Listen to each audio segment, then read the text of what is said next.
Well, Andre Cilliers, TreasuryONE's currency expert, a lot happening, a lot of news coming. It looks like a policy-focused week ahead, with both the U.S. Federal Reserve and the Bank of England expected to raise interest rates. Well, yes, good afternoon. An interesting week. We had the Federal Reserve, I think, had headaches this weekend because the inflation figure came out last week well above what was expected.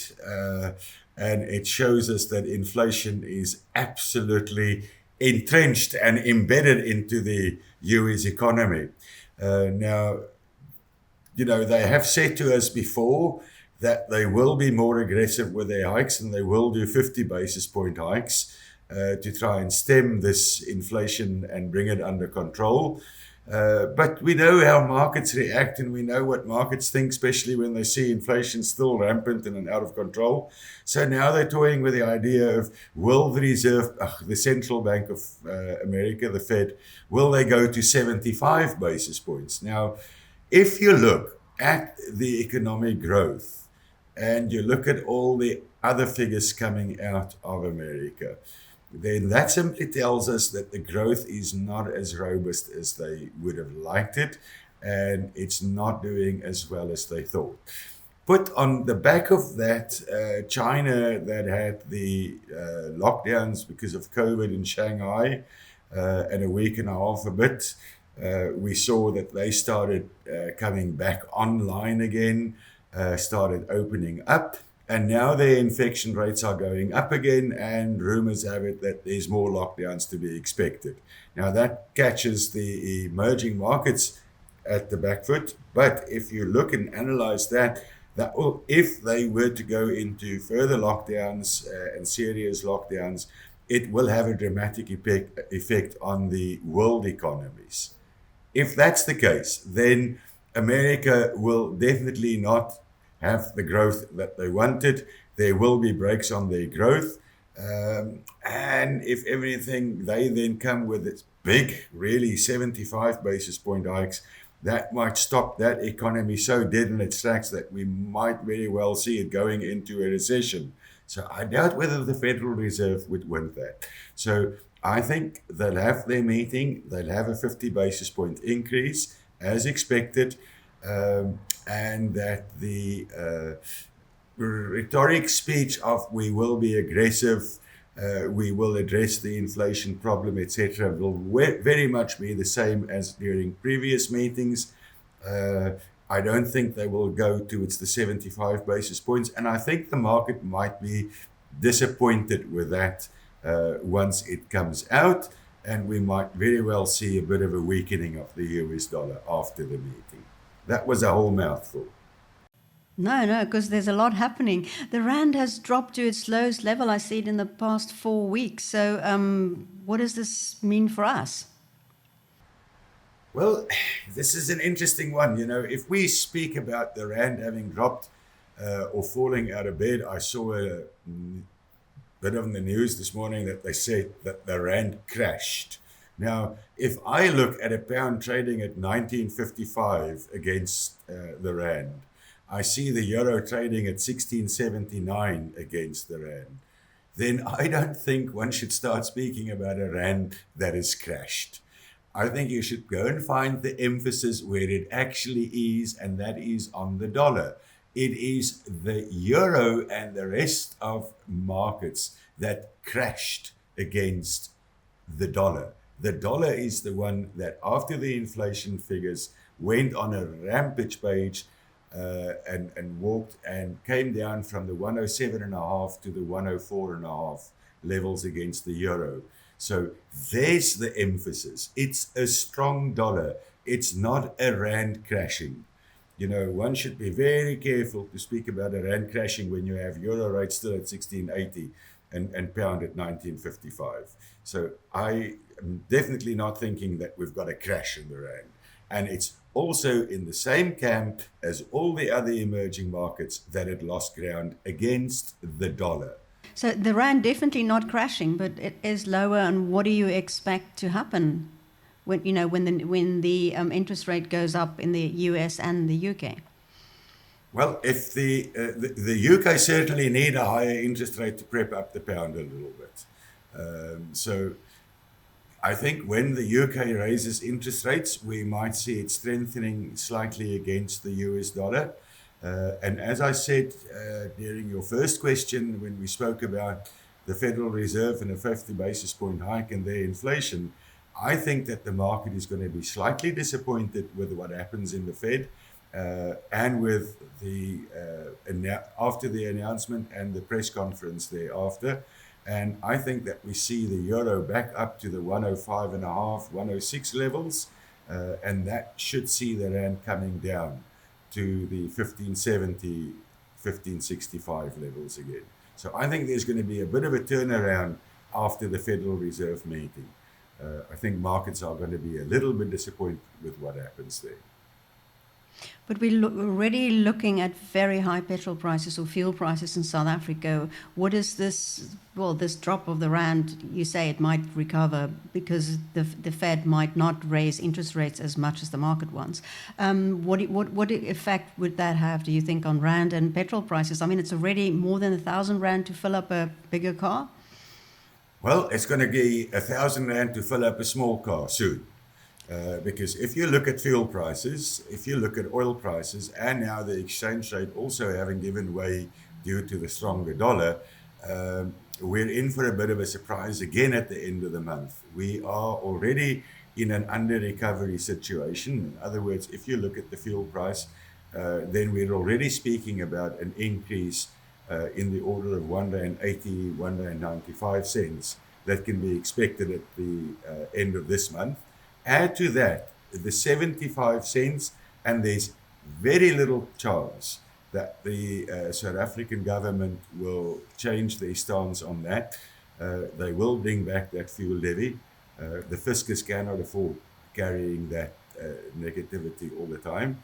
So you add 75 cents to that, and then you're already in for around a R2.60, R2.65 movement on the fuel price at the end of the month.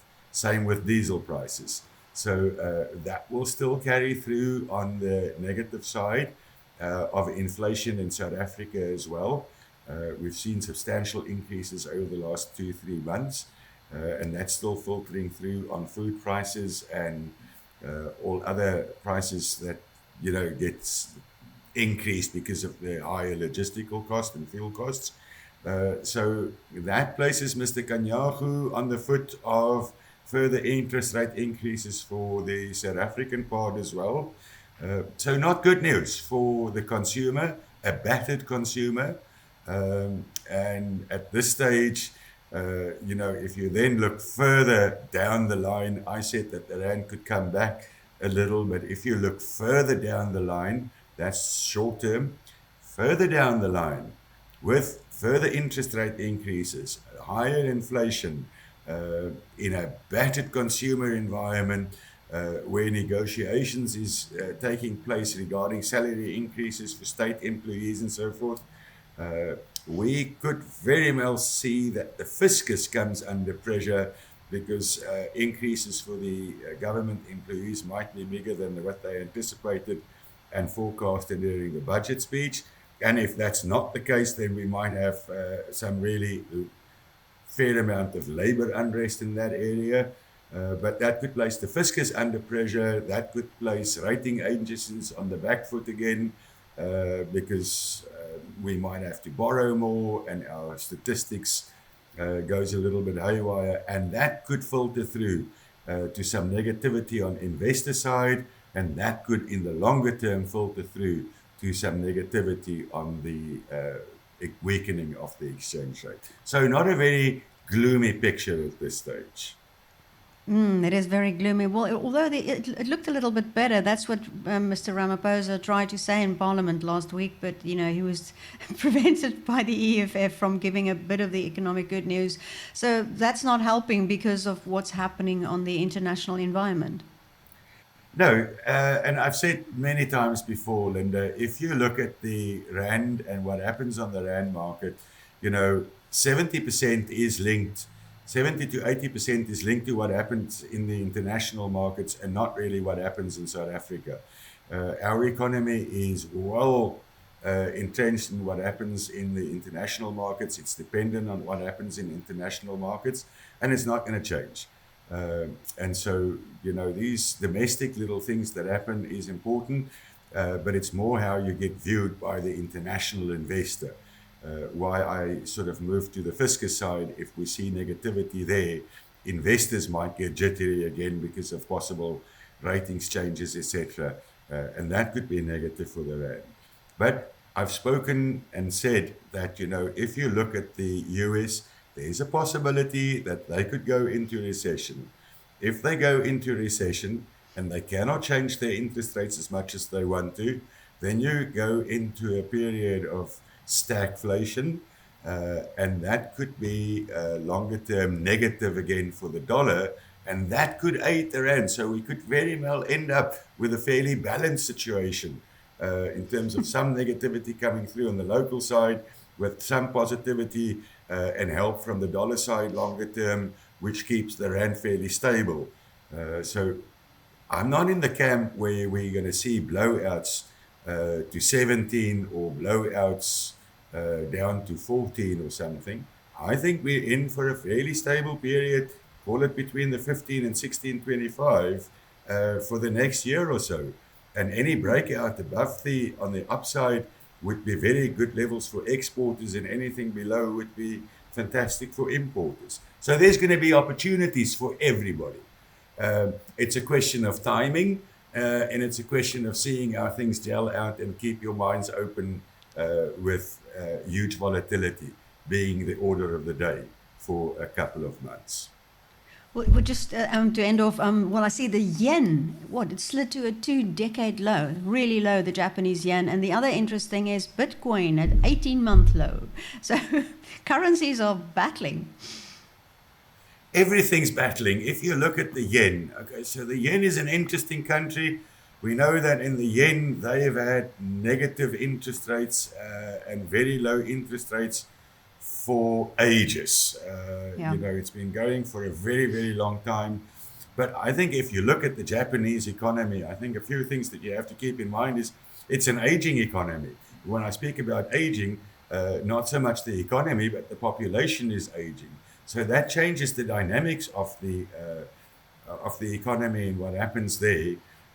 So they have a problem, and it's not a problem that's going to be solved very easily. It's going to be very difficult for them to solve.